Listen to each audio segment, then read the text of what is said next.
Hari Om. Jai Shri Radhe Krishna. Srimad Bhagavad Gita, chapter number 5.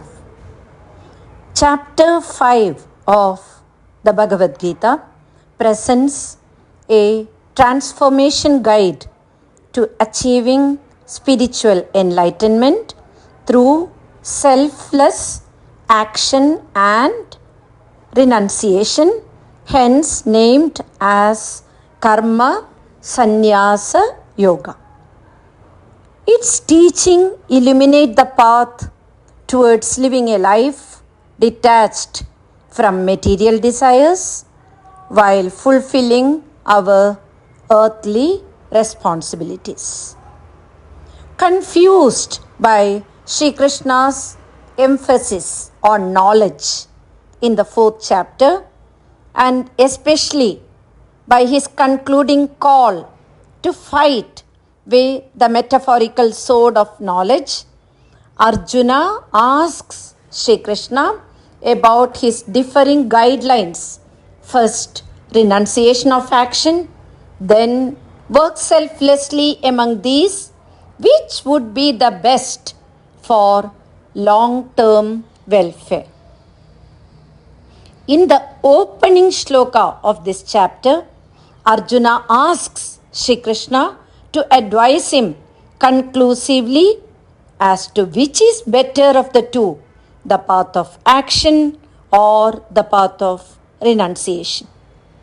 In explaining these two terms within the span of 29 simple shlokas, Sri Krishna packs an entire philosophy of action, renunciation of action, or participation in action.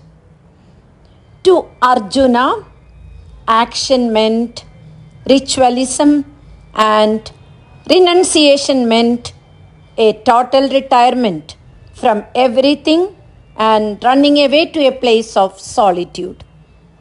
Sri Krishna attempts here to give a deeper insight to these often misunderstood terms.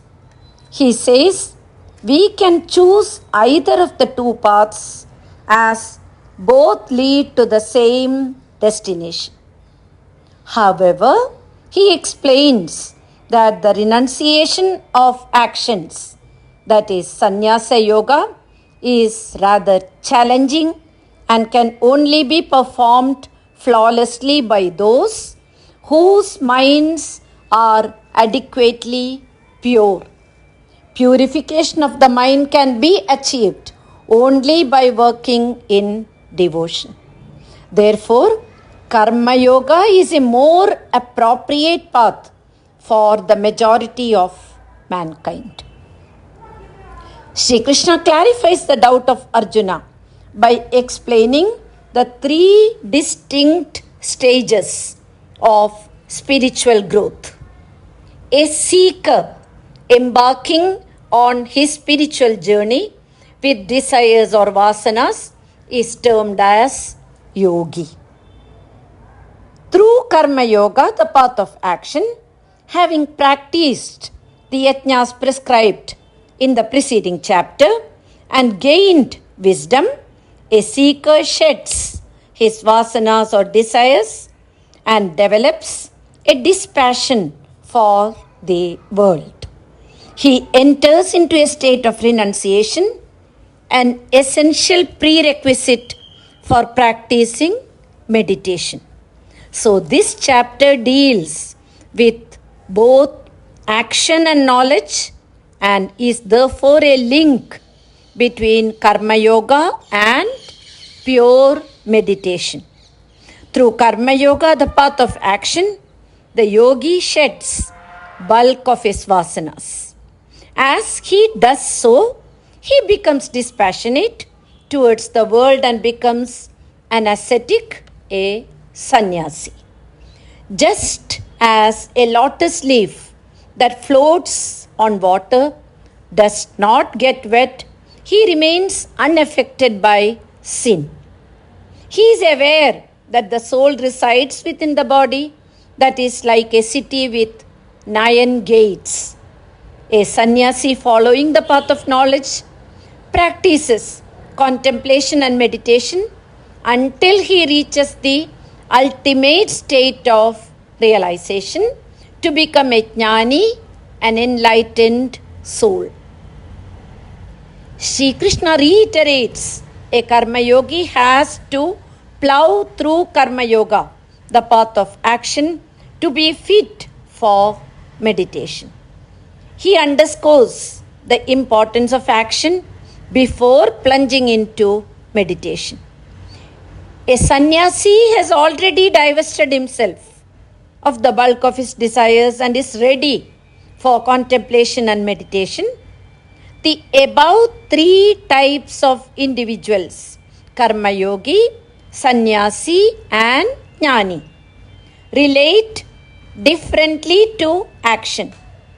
The enlightened one, that is jnani, having merged with the self, realizes that the self does not act at all.